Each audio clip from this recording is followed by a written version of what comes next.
नमस्कार दोस्तों, आप देख रहे हैं अपना YouTube चैनल प्रयास मंत्रा और मैं अपने इस चैनल पर आप सभी का हृदय से स्वागत करता हूं और उम्मीद करता हूं कि हमारी आज की जो वीडियो है आपके वार्षिक परीक्षा में आपके सहयोग करेगी। दोस्तों, इस वर्ष CBSE बोर्ड ने कुछ परिवर्तन किए हैं और उसी के आधार पर मैंने एक उत्तर पुस्तिका बनाने का प्रयास किया है ताकि आप अपने वार्षिक एग्ज़ाम में, वार्षिक परीक्षा में 100% अंक लाने में सफल हों। तो आज अपने इस वीडियो में उस प्रारूप का हम डिस्कशन करेंगे, आप किस तरीके से पेपर को अटेम्प्ट करेंगे। तो जैसा कि आपके सामने आ रहा है, उत्तर पुस्तिका 2024-2025 कैसे करें प्रश्न पत्र हल 100% अंक लाने में हों सफल। पहला जो प्रश्न है बच्चे, ये अपठित गद्यांश का प्रश्न है और इस प्रश्न में भी आपको 2 भाग दिए होंगे ऑप्शनल, जिसमें से किसी एक का आपको चयन करके आंसर देना है। तो ध्यान से, जैसा मैंने यहाँ पे सामने स्क्रीन पर डाला है वो से आप देखिएगा। पहले 3 प्रश्न जो हैं वो MCQ होंगे, वैकल्पिक प्रश्न होंगे। उनका जो भी आपने उत्तर चयन किया है उसी उत्तर को आपको एक्सप्लेन यानी उसको विवरण करना है इसका। उसके बाद 2 नंबर के और 2 प्रश्न मिलेंगे। उन प्रश्नों को आप पूछे गए जैसे सारगर्भित तरीके से या जिस तरीके से उसको पूछा गया है उस तरीके से वर्णित करने का प्रयास करें। तो पहला जो प्रश्न है वो 7 अंक का होगा, जिसमें से 3 MCQ होंगे और 2 जो क्वेश्चन हैं वो 2-2 नंबर के, टोटल 7 नंबर का होगा। ऐसा ही प्रश्न नंबर 2 है, जिसमें आप देख रहे हैं कि वही MCQ, पहले 3 क्वेश्चन, उसके बाद में 2-2 नंबर के 2 क्वेश्चन, टोटल 7 नंबर। इसमें भी आपको 2 प्रश्न दिए होंगे, जिसमें से एक का चयन करना है, दोनों नहीं करने हैं। प्रश्न संख्या 3, ये पदबंध का प्रश्न है। ग्रामर स्टार्ट हो गई क्योंकि खंड ख है। इसमें भी आपको किस तरीके से प्रश्न पूछे जा सकते हैं उसको विवरण किया है। इसमें भी आपको 5 क्वेश्चन मिलेंगे, 5 में से कोई 4 आप अटेम्प्ट करें। यदि, देखिए कै भाग में लिखा है, यदि प्रश्न में पूछा गया है तो ही परिभाषा लिखें। यदि अंतर स्पष्ट पूछा गया है तो उदाहरण आवश्यक है, यानी 2 अगर आपको परिभाषाएं पूछी गई हैं तो उन परिभाषाओं को आपने विद एग्जाम्पल यानी उदाहरण सहित लिखना है। अगर कोई पदबंध का उदाहरण दे दिया तो उनको भी आपको प्रयोग देकर वाक्य में प्रयोग करना पूछा जा सकता है, यानी आपको एक वाक्य देंगे, उसमें से आपको अंडरलाइन या रेखांकित करना पूछा जा सकता है। ये टोटल अंक 4 का होगा। इसी में आपको क्वेश्चन नंबर जो 4 मिलेगा वो क्वेश्चन मिलेगा आपको वाक्य रूपांतरण का। कोशिश करिए कि जो भी उन्होंने क्वेश्चन के बारे में दे रखा है उसे ध्यानपूर्वक पढ़ें, क्योंकि 15 जो मिनट हैं वो आप अपने क्वेश्चन को ध्यानपूर्वक पढ़ करके उसके दिमाग में जो है वो आंसर बना कर रखिए। कि जैसे का पार्ट है, कारण स्पष्ट को पूरी परिभाषा व उदाहरण सहित लिखें। आपसे पूछा गया कि ये सरल वाक्य है, सरल वाक्य है तो क्यों है, इसका मतलब है वो कहीं ना कहीं आपसे उसकी परिभाषा पूछ रहा है। इसका ख भाग है, अंतर स्पष्ट में दोनों की परिभाषा लिखें। यदि पूछा गया कि सरल वाक्य और संयुक्त वाक्य में क्या अंतर है तो कोटेशन के साथ में आपको एक एग्जाम्पल देना पड़ेगा, या फिर आप इसे सीधा एग्जाम्पल के माध्यम से भी वर्णित कर सकते हैं। तीसरा प्रश्न, एक प्रश्न वाक्य की पहचान करके नाम लिखना भी आ सकता है कि आप उसने एग्जामिनर ने आपको पेपर में दिया एक वाक्य और उस वाक्य को पूछा गया कि ये कौन सा वाक्य हो सकता है, और एक वाक्य परिवर्तन का आएगा, यानी सरल वाक्य से मिश्र वाक्य, मिश्र वाक्य से सरल वाक्य, या सरल से संयुक्त वाक्य, या मिश्र से संयुक्त वाक्य। इस तरीके से भी आपको प्रश्न जो है वो पूछे जा सकते हैं। अगला जो प्रश्न आएगा, अगला प्रश्न आएगा समास का। बहुत ही महत्वपूर्ण प्रश्न है ये। महत्वपूर्ण इसलिए बता रहा हूं क्योंकि अंक तो आपको 4 ही मिलेंगे, लेकिन ऑप्शन है आपके पास है 5। 5 में से कोई 4, जो भी आप जिस जिस प्रश्न का उत्तर देने में आप सक्षम हैं उन्हीं को लीजिएगा। यदि प्रश्न में पूछा गया हो तो ही लिखें, क्योंकि विवरण पूछ सकता है, भाई ये कर्मधारय समास है, बहुव्रीहि समास है, किस तरीके से इसका वर्णन कर सकते हैं आप। विग्रह करके समास का नाम बताना है, ये सरल तरीका है। एक आपको समस्त पद दिया होगा, उसके आगे पूछेगा कि समास विग्रह और इसका समास का नाम। इसका मतलब आधे नंबर का समास विग्रह और आधे नंबर का समास का नाम हो सकता है। अगर किसी प्रश्न में ये पूछे कि ये देखिए, उसमें लिख सकता है कि पूर्व पद और उत्तर पद की दोनों की भूमिका को स्पष्ट कीजिए, यानी कि वह सीधे सीधे आपसे परिभाषा चाहता है कि अगर आप उसने लिखा कि ये अंधकूप जो है वो कर्मधारय समास है, लेकिन कर्मधारय समास क्यों है, इसमें पहले पद और दूसरे पद की भूमिका का इसमें वर्णन कीजिए। और एक क्वेश्चन इस तरीके से आएगा कि सीधा उसने लिखा बहुव्रीहि समास किससे कहते हैं, उसका उदाहरण सहित वर्णन कीजिए। तो इस तरीके से 3-4 तरीके से क्वेश्चन को पूछा जा सकता है। अगला जो प्रश्न आएगा वो आएगा आपका मुहावरे का। देखिए बच्चा, इसमें आपको 6, 5 या 6 आपको ऑप्शन मिलेंगे। किसी 4 को जिसे भी आप करने में सक्षम है उन्हीं का विवरण देना है, तो ध्यानपूर्वक करिएगा। अगर कहीं रिक्त स्थान की पूर्ति में आए तो जरूरी नहीं है कि एक ही प्रश्न का एक ही उत्तर मिले, उसमें से कई और जो हैं मुहावरों का प्रयोग एक ही प्रश्न में किया जा सकता है। एक दूसरा प्रश्न मिलेगा इस तरीके से कि एक शब्द पर मुहावरा दिया, उसका आपको वाक्य में फॉर्मेशन करना है, वाक्य में मुहावरा बनाना है। और कई बार ऐसा होता है कि अर्थ दिया हुआ है और उसका मुहावरा बनाएंगे आप, इस तरीके से भी प्रश्न को पूछा जा सकता है। और एक सिंपल वाला होगा कि मुहावरे का अर्थ लिख करके वाक्य में प्रयोग। तो यानी करीब करीब 4 तरीके से क्वेश्चन को पूछा जा सकता है। तो 4-4 मतलब 16 नंबर की आपको ग्रामर जो है वो मिल जाती है। अगला जो प्रश्न है बेटा वो आपको मिलेगा पठित गद्यांश का, यानी आपकी जो स्पर्श खंड है उसके गद्य खंड से प्रश्नों का एक वो लेंगे पठित गद्यांश, उसमें से 5 क्वेश्चन होंगे। और ध्यान रखिए ये सभी 5 प्रश्न जो हैं वो आपको MCQ बेस मिलेंगे। तो इसमें बच्चे पूरे नंबर आने के चांस होते हैं, तो उसे एक बार ध्यानपूर्वक पढ़ करके आंसर देना है। ध्यान रखिएगा, यदि आपने ABCD या क ख ग में से कोई एक चयन किया है तो उसी को एक्सप्लेन कर दीजिएगा, जैसे कि सामने लिखा है चयनित विकल्प का विवरण दीजिए। तो इसमें 5 नंबर आसानी से आप प्राप्त कर पाएंगे। अगला जो प्रश्न आएगा बेटा, प्रश्न नंबर 8 आएगा, वो आएगा गद्य खंड के ही 3 प्रश्न होंगे, 2, 2 और 2। 2 नंबर का प्रश्न बेटा, कोशिश करिए कि जो तीनों प्रश्न हैं वो एक ही पेज पर आएँ, क्योंकि ज़्यादा से ज़्यादा आप 5 या 6 पंक्तियों का एक आंसर लिखेंगे और हर आंसर के बीच में एक लाइन जरूर ड्रॉप करेंगे, छोड़ेंगे, ताकि अलग से वो दिखाई दे। और ABC या क ख ग आराम से करिएगा। और वर्ड लिमिट बेटा अगर दे रखी हो उसमें तो वर्ड लिमिट के अकॉर्डिंग करना है। अगर 40 से 45 पूछता है तो 40 से 45, 30 से 35 पूछता है तो 30 से 35 में आप काम चलाएं। तो यहाँ पर आपको 6 नंबर मिलेंगे। अगला प्रश्न आएगा बेटा प्रश्न नंबर 9, ये आपको मिलेगा काव्य खंड से। ध्यान दीजिए, काव्य खंड में भी आपको आपकी किताब से बीच से ही किसी कविता का एक अंश दे रखा होगा। पहली बात, सभी जो आपकी कवि हैं उन सब के नाम याद हों, उनकी कविताओं के नाम याद हों और उनकी भाषा शैली पर नाम याद। यहाँ से भी प्रश्न के पूछने के संकेत बन रहे हैं। तो क ख ग घ ये सभी MCQ क्वेश्चन होंगे।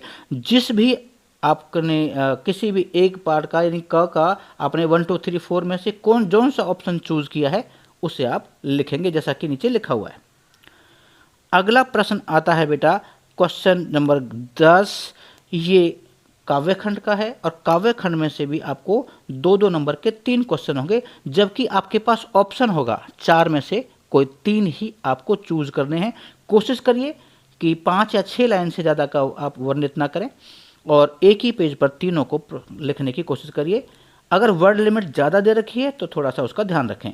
हाँ, 2 नंबर में 5 नंबर का क्वेश्चन अटेम्प्ट करने की कोशिश भी नहीं करें, इसको ध्यान रखें। अगला जो प्रश्न है बेटा वो आएगा आपको संचयन खंड का। संचयन खंड ये 3-3 नंबर के 2 क्वेश्चन होंगे, तो मेजर आपको पता चल जाएगा कि इसकी वर्ड लिमिट भी थोड़ी सी ज़्यादा हो सकती है। बेटा ध्यान रखिएगा, इस क्वेश्चन को आप एक पेज पर 2 ही करें, दूसरे पेज पर ना लेके जाएं, कि आराम से एक 3 नंबर का प्रश्न 7-8 लाइन से ज़्यादा का ना लिखें। वर्ड फॉर्मेशन आपको दे रखी होगी, अगर 40 से 50 दे रखी है तो आसानी से 5-6 लाइन तक पहुंच जाएगा, तो ज़्यादा वर्णित नहीं करना। हाँ, अगर स्टेटमेंट दे रखी हो, मूल्यबोध का प्रश्न दे रखा हो, तो बेटा उसको थोड़ा सा ध्यान रखिएगा, क्योंकि स्टेटमेंट से इस वाले क्वेश्चन में पूछे जा सकते हैं, क्योंकि संचयन पार्ट में मोस्टली सीधा प्रश्न नहीं पूछ करके मूल्यबोध वाला प्रश्न जो है वो आपसे पूछेगा। तो एग्जामिनर आपके दिमाग का जो है वो मूल्यांकन करना चाहता है पूरा, इसलिए स्टेटमेंट दे करके आपको थोड़ा सा ट्विस्ट करने की कोशिश करेगा, इसलिए थोड़ा ध्यानपूर्वक उसको लिखा जाए। अब आएगा खंड घ, रचनात्मक लेखन। अब कोशिश करिए, देखिए जो आपको अनुच्छेद दे रखा है, आपके पास 2 से 3 हो सकता है 4 भी ऑप्शन आपको मिले, उसमें से कोई एक को लिखना है और पूरे पेज पर लिखना है, यानी एक ही पेज पर उसको आपको लिखना होगा। और पेज पर लिखने का मतलब यह है कि जितने भी संकेत बिंदु आपको दिए हैं उन संकेत बिंदुओं को ही उस पैराग्राफ में आपको यूटिलाइज करना है, और वर्ड लिमिट ज़्यादा नहीं होनी चाहिए, और मिथ्या बातें लिखने से बचें। जो उसमें दिया है सिर्फ वही सफिशिएंट बात करिए, और ज़्यादा की कोशिश नहीं करिए। अगला जो प्रश्न है बेटा वो आपको मिलेगा पत्र। बेटा इस वाले क्वेश्चन के अंदर, क्वेश्चन जो 13 है, उसमें आपको 2 पत्र ऑप्शन में मिलेंगे। एक मिलेगा कार्यालय यानी ऑफिशियल लेटर, और एक मिलेगा विद्यालय यानी स्कूलिंग लेटर। तो दोनों का फॉर्मेशन आपको लिखा गया है।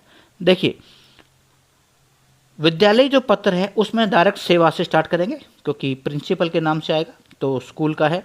उसमें आप अपने स्कूल का नाम हिडन रखिएगा, सेवा में प्रधानाचार्य लिखिए, अ वर्सेस स्कूल और अ वर्सेस शहर। उसके बाद में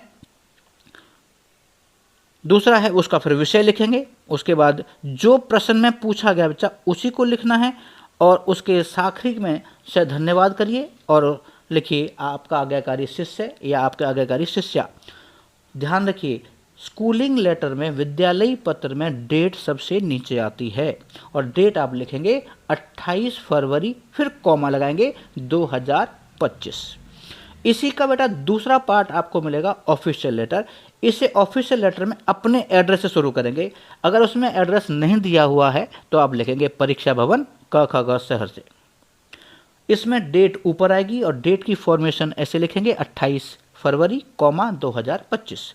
उसमें फिर जो एड्रेस आपको दिया गया है उस एड्रेस को डिटो लिखेंगे, और उसमें लिखा होगा, देखो अध्यक्ष लिखा हो या और भी कोई, जिसके बारे में सचिव लिखा हो यानी और कोई मैनेजर लिखा हो, तो उसको उस तरीके से देखें। सब्जेक्ट लिखना बहुत आवश्यक है, स्कूलिंग लेटर में भी और आपको ऑफिशियल लेटर्स में भी। महोदय लिखेंगे, उसके बाद में जो भी विषय आपसे पूछा गया है उस विषय का आपको विस्तार करना है। शायद धन्यवाद लाइन छोड़कर लिख देंगे प्रार्थी या भवदीय में से कोई एक अवश्य। अगर आपके पेपर में कोई नाम दे रखा है तो उस नाम को लिखेंगे।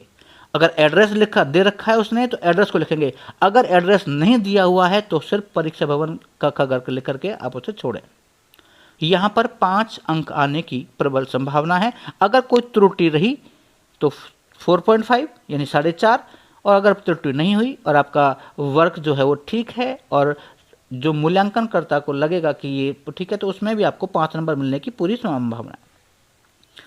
अगला जो प्रश्न है बेटा वो है सूचना। देखो सूचना का जो फॉर्मेट है वो इस तरीके से लिखा गया है, पहले सबसे पहले संस्था का नाम और उसी के बाद में कॉमा लगा के शहर का नाम, उससे एक लाइन छोड़िए, नीचे लिखिए सूचना, एक लाइन छोड़िए, लेफ्ट साइड में आप जाएंगे तो आप लिखेंगे डेट यानी तिथि, और फिर आएंगे आखिरी लाइन छोड़ के विषय। अच्छा, विषय को बेटा 2 या 3 शब्दों से ज़्यादा आप नहीं लिखना, तो 2-3 शब्द में, जैसे जो भी आपको वहाँ टॉपिक मिलता है उसको 2 से 3 शब्द में, तो जैसे कोई रक्तदान आ गया या कोई विज्ञान प्रदर्शनी आ गई या कोई पानी की सप्लाई बाधित हो गई, इस तरीके से कोई वार्षिक उत्सव मनाना है तो उनको सिर्फ 2 से 3 शब्द में, फालतू का ना लिखें। फिर जो विषय का विस्तार करेंगे, जो आपसे पूछा गया है उसे आप साफ पर से लिखेंगे, और लिखने का तरीका आपको बहुत तरीके से आता होगा क्योंकि बहुत सारे प्रश्न आप लोगों ने किए होंगे। फिर उसके आखिरी में जब सूचना को हम क्लोज करने चाहेंगे, और हस्ताक्षर केवल हिंदी में लिखिए, और हस्ताक्षर करने वाले का पूरा नाम यानी उसी से नीचे लाइन इसमें ड्रॉप नहीं करेंगे। आखिरी में उसका डेजिग्नेशन यानी पद को आप करेंगे ब्रैकेट में। ध्यान करिए, सभी को पूरे एक पेज पर ही लिखें, पेज ब्रेक ना करें, ठीक है, और एक बॉक्स में लिखिए। अगला प्रश्न है बेटा 15वां प्रश्न, विज्ञापन है, जो कि 3 अंक का मिलेगा। देखिए, विज्ञापन जितना आप सुंदर बना सकते हैं, कलर पेंसिल्स यूज कर सकते हैं, स्केच पेन वहाँ पर अलाउड नहीं होगा। तो अगर आपने कोई दुकान खोली है तो आप लिखेंगे खुशखबरी, अगर आपने कोई सेल लगानी है तो लिखेंगे सेल, अगर कोई प्रॉपर्टी है आपको बेचनी है या कोई मकान बेचना है तो आप लिखेंगे एक महल हो सपनों का, या कोई गाड़ी खरीदनी है, गाड़ी बेचनी है, तो उस तरीके से विज्ञापन को आप बना लीजिएगा। एक चीज़ को ध्यान देना है, इसमें पिक्चर बनाना कंपलसरी, क्योंकि उस आधार में और उसकी उपलब्धियां, साथ ही साथ में नीचे उसका अपना पता, ईमेल, ये सभी बातें जो कि आपके सामने पिक्चर में हैं वो आपको बनानी आवश्यक है।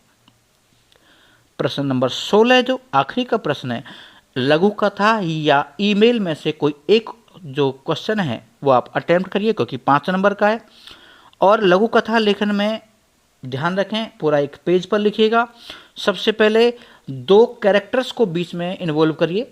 कोई भी मॉरल आपको देना पड़ेगा तो सबसे पहले आखिरी में सीख देनी पड़ेगी, और जो कथा लिख रहे हैं वो 2 चरित्रों के आधार पर होने चाहिए। शिक्षा लिखना बहुत आवश्यक है, और दिए गए विषय का गांभीर्य वर्णन, यानी जो आपको दिया गया कहानी, या हो सकता है अधूरी कहानी को पूरा करना दे दे आपको, हो सकता है कोई शीर्षक दे करके उठा करके कह दें कि इसको पूरा करिए, और हो सकता है कि कुछ और तरीके से, यानी बीच में आपको एक लाइन लिख करके एक लाइन छोड़ कर दे दे, उस तरीके से फिलअप्स में भी दे सकता है। सबसे ध्यानपूर्वक रखने की, ध्यान योग्य लिखने की बात है कि बेटा जो लघु कथा है वो हमेशा भूतकाल में ही लिखी जाती है, तो इसे भूतकाल में ही लिखना है। 5 नंबर में आएगी और एक ही पेज पर लिखनी है। अगला जो है वो आप देखेंगे कि वो मिलेगा आपको ईमेल, यानी लघु कथा में से और ईमेल में से कोई एक करेंगे। तो देखिए, सबसे पहले ईमेल जो है इसे हम ई पत्र कहते हैं, ठीक है। सबसे पहले आएगा प्रेषक, उसके बाद उपविराम लगाइए और आपको वहां पर ईमेल जो कि आपके पेपर में दिया गया होगा। सेम प्रेषिति, यानी आपने कहां पर भेजा है उसका एड्रेस आएगा। उसके बाद में आपको मिलेगी प्रतिलिपि, जिसको इंग्लिश में हम कार्बन कॉपी कहते हैं। कोशिश करिएगा कि हिंदी में ही लिखें। अगला मिलेगा गोपनीय प्रतिलिपि, यानी ब्लाइंड कार्बन कॉपी।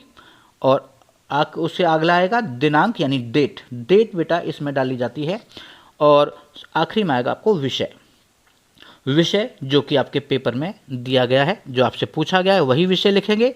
उसके बाद एक लाइन भले ही आप ड्रॉप कर दें, लिखेंगे मान्यवर या महोदय। अब इसमें उस प्रश्न में जो पूछा गया है उस प्रश्न को उसी तरीके से सॉल्व करने का प्रयास करिए, और व्यर्थ की वर्णन से बचिए, क्योंकि व्यर्थ के वर्णन से कभी भी अंक जो है वो अच्छे नहीं आते हैं। उसके बाद में सर धन्यवाद करेंगे, भवदीय एबेस है, जिस तरीके से मैंने आपको लिखा है उस तरीके से ही आप इसे सोल्व करिएगा। तो बच्चा ये आपका 80 नंबर का जो प्रश्न है, किस किस तरीके से आप इसे सोल्व कर सकते हैं मैंने आपको बताया है। तो कोशिश करिए कि इसी तरीके से जो है वो आप अपने अंक लाने में सक्षम हो। उम्मीद करूंगा कि मेरे इस प्रयास से आपके जो अंक हैं वो सुधार आएंगे और आप अच्छे से अपना पेपर सोल्व कर पाएंगे। इसी उम्मीद के साथ बहुत बहुत धन्यवाद।